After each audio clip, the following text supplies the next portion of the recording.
Shalom dan selamat pagi. Selamat mensyukuri kehidupan dan hari yang baru yang Tuhan anugerahkan kepada kita semua di pagi hari ini.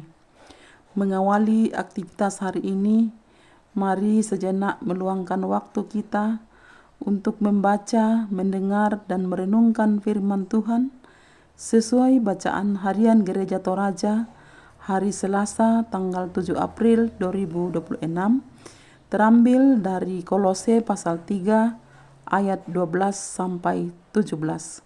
Kolose pasal 3 ayat 12 sampai 17. Sebelum itu, mari berdoa memohon pertolongan Tuhan untuk memahami firman-Nya. Kita berdoa. Ya Tuhan, ya Allah kami bersyukur untuk kasih dan penyertaan Tuhan kepada kami, sehingga di pagi hari yang indah ini, kami boleh bangun dengan tubuh yang sehat penuh sukacita. Kami akan membaca firman-Mu.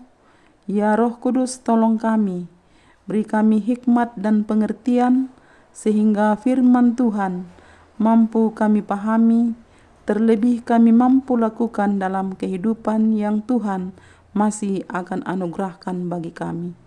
Berfirmanlah kepada kami Tuhan, setelah Tuhan mengampuni segala kesalahan dan dosa-dosa kami. Di dalam nama Tuhan Yesus kami berdoa dan bersyukur kepada Bapa di surga. Amin. Kolose pasal 3 ayat 12 sampai ayat 17. Firman Tuhan saya akan baca dari Alkitab Terjemahan Baru edisi 2. Karena itu, sebagai orang-orang pilihan Allah yang dikuduskan dan dikasihinya, kenakanlah belas kasihan, kemurahan, kerendahan hati, kelemah lembutan dan kesabaran. Sabarlah kamu seorang terhadap yang lain, dan ampunilah seorang akan yang lain apabila yang seorang mempunyai keluhan terhadap yang lain, sama seperti Tuhan telah mengampuni kamu, perbuatlah juga demikian. Di atas semuanya itu, kenakanlah kasih sebagai pengikat yang mempersatukan dan menyempurnakan. Hendaklah damai sejahtera Kristus memerintah dalam hatimu, karena untuk itulah kamu telah dipanggil dalam satu tubuh. Dan bersyukurlah.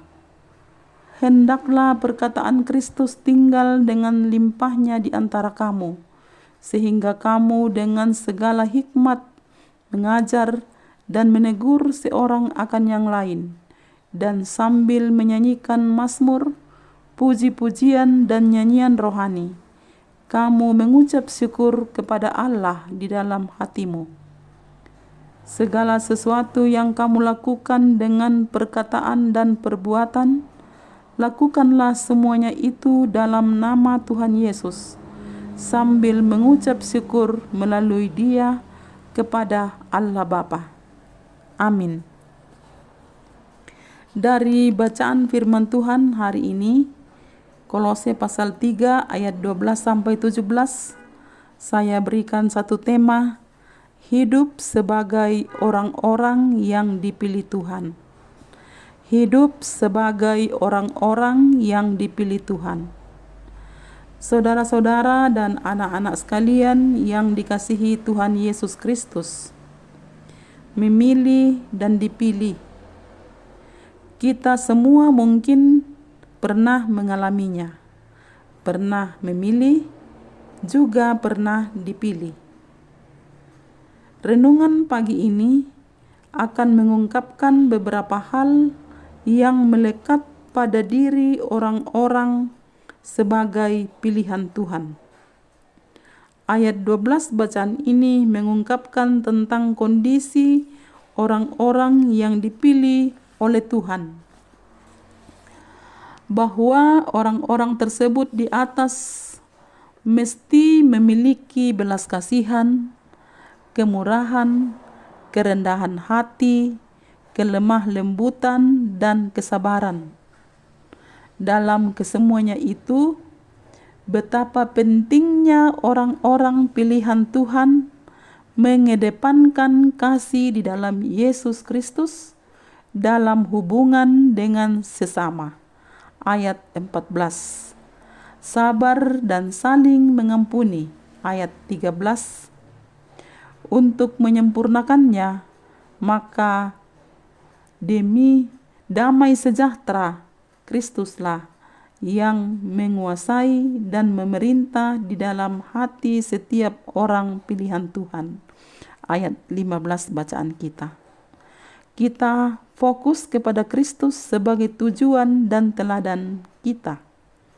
Perkataan Kristuslah yang memenuhi kita, sehingga dapat berkata-kata dengan penuh hikmat Tuhan. Ayat 16. Dengan senantiasa mengucap syukur kepadanya. Ayat 17. Tidak ada kehidupan yang lebih dari kehidupan sebagai orang yang telah dipilih oleh Allah. Sebab segala sesuatu akan berdasar di dalam Tuhan dan tidak lagi berdasarkan kehendak kita atau secara pribadi sebagai manusia. Namun demikian, tak dapat dipungkiri bahwa karakter kemanusiaan atau kedagingan kita kadang-kadang muncul tanpa diduga atau disadari. Misalnya amarah, dendam, sulit mengendalikan diri, dan lain-lain. Tetapi walaupun demikian, kita harus menyadarinya dan memohon pada Tuhan dengan mengatakan, "Ajarlah aku melakukan kehendak-Mu, sebab Engkaulah Allahku.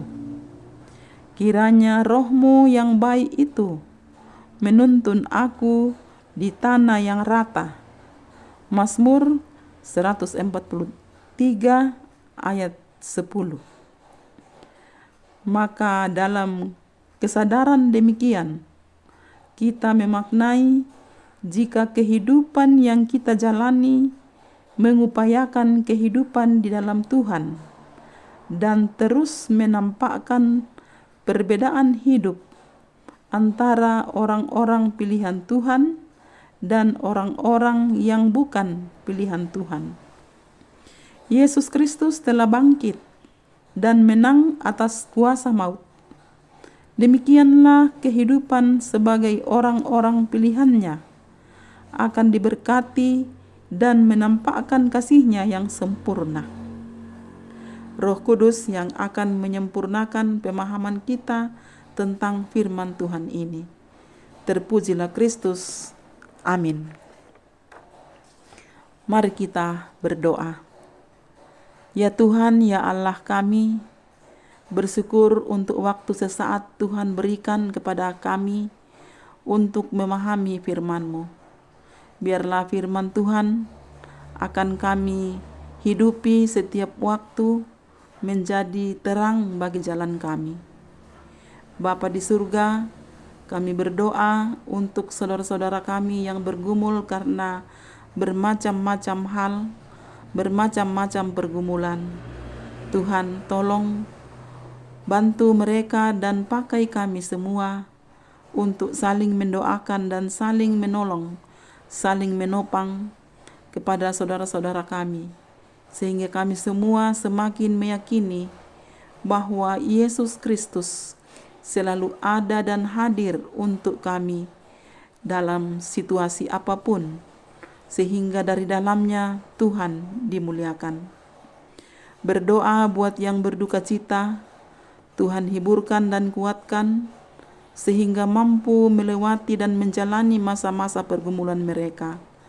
Mereka terus mengandalkan Tuhan dan mereka tidak kehilangan pengharapan, tetapi senantiasa membawa kehidupannya ke dalam tangan kuasa dan cinta kasih-Mu saja. Kami berdoa buat pemerintah kami, Tuhan beri kesehatan dan hikmat, kekuatan dan kemampuan kepada mereka untuk melaksanakan tugas dengan baik. Bapa, Kami berdoa untuk kami semua dalam berbagai pekerjaan, usaha, dan aktivitas masing-masing. Tuhan berkati kami dan cukupkan segala kebutuhan kami.